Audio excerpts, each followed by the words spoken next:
Hello, I hope you're well. Today we are going to speak for another camera, which is the Cam Snap.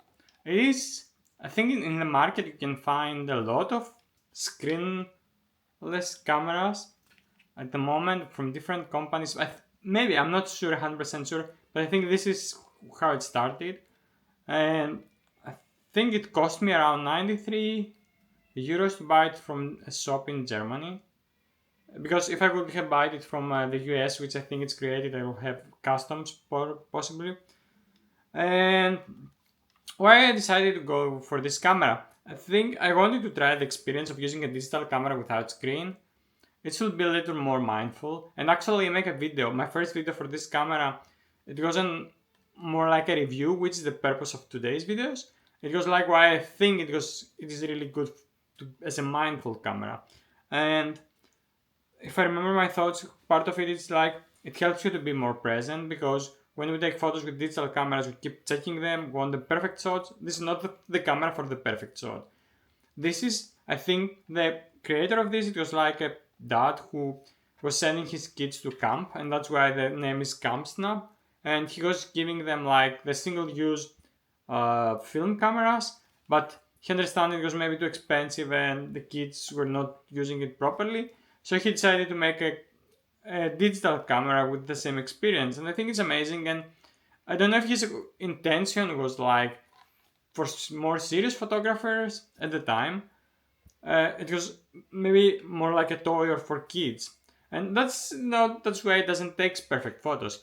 But I think for people like me who like photography, it's a great opportunity to have to use a camera like that. I think part of it is, for me, it's photography is different experience, and each camera has its own character, and you know. So what I'll show you now is like have a closer look for the camera. It's not like, yeah, let's zoom here. It's not like you will see something exciting or something like that, but I think it's better if I show you with the different point of view. Then uh, in their website, which I'll try to remember to put the link below, they have like at the moment 5 different uh, filters you can download for this camera. So it's some other cameras you have like a switch you can change the filters, but in this one you can only, whenever you leave like home, you have to like to connect and put one filter inside, and you stick with that, which I think it's maybe better for this kind of cameras. And maybe in another video in the future, I will try to show you more about how you you make like how you upload the filters and things like that, and how can you make your own. So let's go to see the photos and come back in a few minutes again for some thoughts. Okay, let's have a closer look to the camera now. It's nothing really super exciting or something, a lot of things to see, but I think it's better to see it through this point of view. So I have it in blue, as you have seen, and it's quite a cute camera, I think. It feels like plasticky, but it mimics like the single use like cameras, film cameras. On the back you can set in this version on, off and auto for the flash. And initially it just shows how much battery it has, and then in the screen you can see how many photos you took. Yeah, nothing more to show you, but it's just for you to see how it looks. And this is the flash. Okay, see you in a bit with the photos. Let's go through the photos now, and this is like the standard photos, which is like exactly as the camera is taking it. You can see like the shadow is like underexposed, and here it feels a little flat, but I just put the photos as they are out of the camera. I don't know why I did that, because I think it's a weird little camera. I wanted to show the quality of the photos as it come out of it. Yeah, I mean, if it was like that, I feel like I would have changed a little the levels. This came quite like the contrast quite alive. I think there's a different term, but I don't remember. Yeah, this slightly out of focus. Maybe this is better. There has a minimum distance which is focused.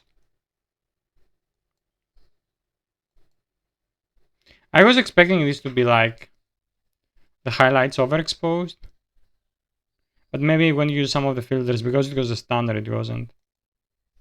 Here it says, I love your imperfections in Greek.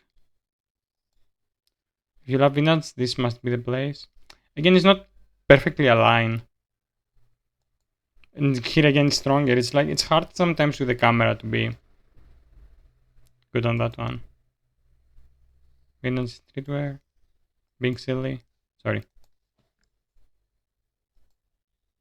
As I say, I wanted to show the quality as this out straight out of the camera. I think I was framing more to the center here. Yeah, this happened when you walk and click at error. I wasn't intending to leave this photo.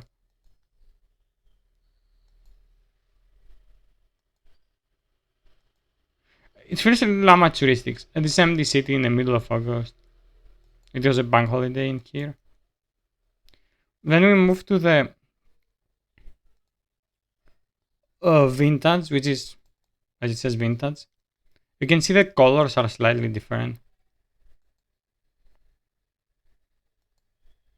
Try to mimic some film. And this is would have been much better if you correct the levels and everything.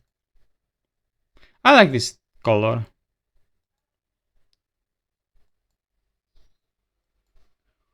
Yeah, this is like when you're not so careful.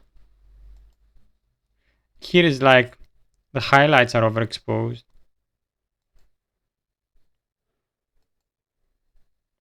This can give a feeling of vintage coloring, but it feels too fake in my taste. This was a good photo, and I tried to correct it with the levels and the contrast, and it came really well. Okay, when you zoom, you can see how you have some digital bad grain. But it's a cheap camera, it's a toy. I can overexpose highlights. Here, I don't know. The colors feel like a vintage thing. Again, this is overexposed. And the grain, when you zoom, you can start feeling the grain badly. Yeah, that was the vintage filter. And then it's the Kodak clone, which is the saturation, if that's the correct term, is oversaturated. The colors are too bright for my taste. And again, the highlights are off here. It's not bad. Again, the saturation feels a little too strong. Again, it feels like a little amateuristic photo. And I think in a better camera, I would have aligned it better. Not fully of my taste. The colors are weird. This is not bad. Yeah, I wouldn't choose again. This one is like, it feels too dark here. And you so it's like an old photo of old mobile phone, or maybe that was the intention for the people. Maybe some people will love it.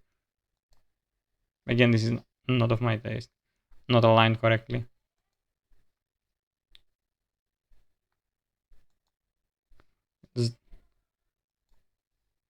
This was, I think, the next one. Yeah, this was much better than this one, and I just move closer. Little cut.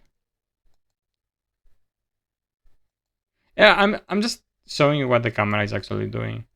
Again, oversaturated here. Here, you look at it. You lose every detail. Same thing. Yep. And then we have, it allows me the one clone, which I think I read it was something like the vintage version for the older camera. Maybe this is better, kind of, the vintage, or the same. I think this one will have worked again better if we look at like some corrections. That's not too bad. And imagine this corrected. Feels a little flat. Some chairs dropped.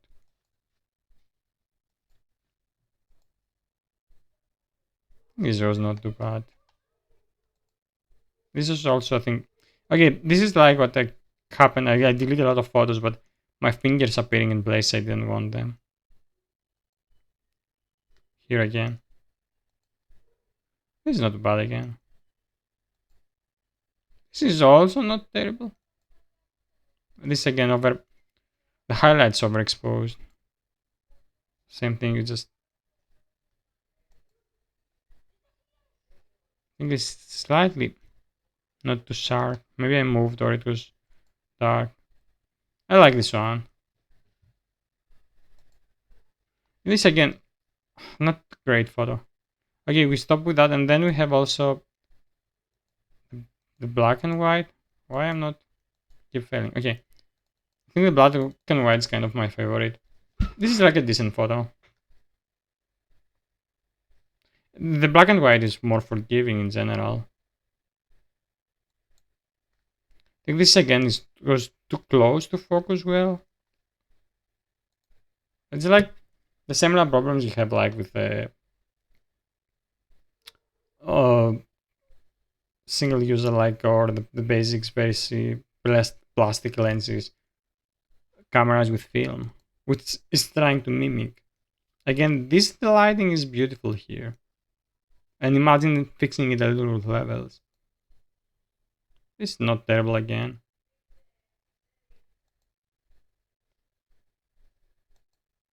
It's not bad again. I think it's yeah, in general I'm more happy with black and white. And I make some changes I will show you in the future with what exactly I like.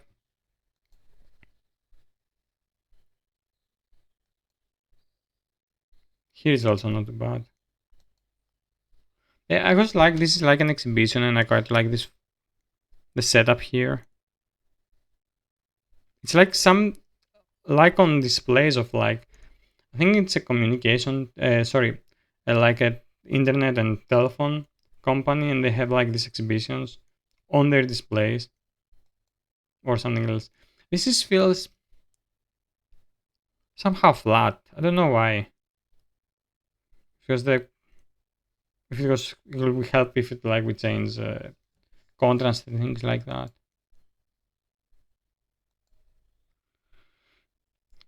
This was now I'm looking at this again. It's not too bad. Consider the camera, and it's like straight out of the camera. This is like from a poster on the wall. I quite like it. I like here posture and like the photo is nice. It's from a shop. I think it's called Admiral. This is just me playing around again. I was waiting for coffee and I just snap it. This is not too bad again. Yeah, the black and white performance much better. I think this is not great. Kind of highlights overexposed. You don't see something, or maybe there is nothing there to see. But yeah, you know what I mean. And again, the grain is bad digital grain of early digital cameras. I, I, I, I don't know what is this, but it's quite clever. Maybe a new shop is opening and they put a question mark. It was clever. Yeah, I think that's all. I'll come back with some final thoughts.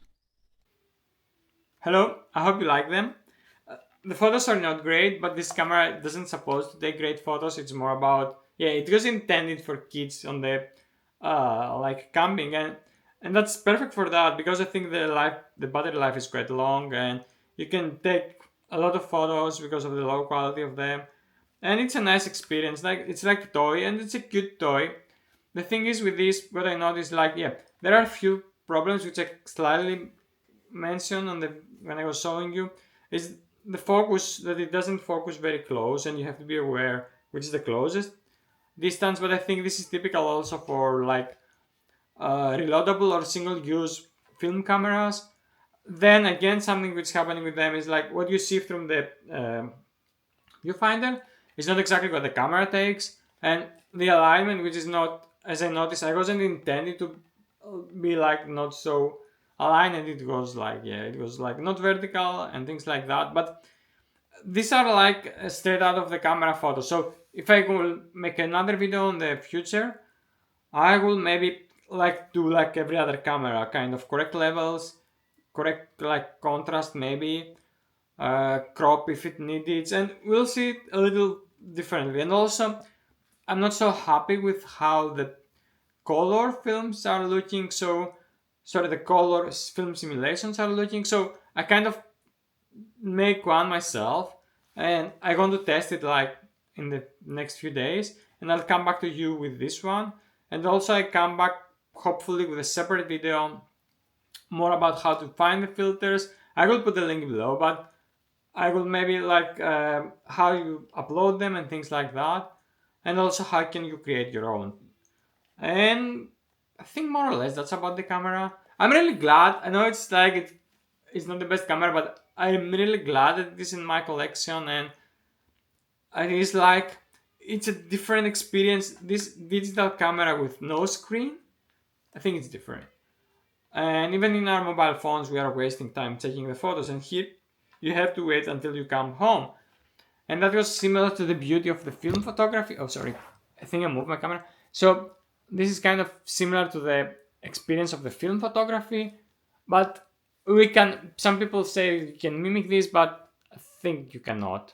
It's something totally different. Film experience is not. I think it's not something we can replaced by these cameras. I'm not sure if the creator's intention was that. It can be replaced by giving it to kids and have some photos back home, but it will not replace the experience, if that makes sense. And for me, every time I'm speaking for the camera, it's about how it makes me feel. And so, as we say before, I will come back to you hopefully with a video more about the filters. I hope to come back if it works with some, if I find my favorite filters in color video on that. And I think I have my favorite for black and white, which is similar to the one I showed you but increased contrast. If you like this video, it will help me a lot if you leave a comment, so people, it will help the algorithm to push it to other people. And also you can subscribe to help my channel grow and like the video. I hope you are happy and you are creative, and I hope to see you again. Bye now.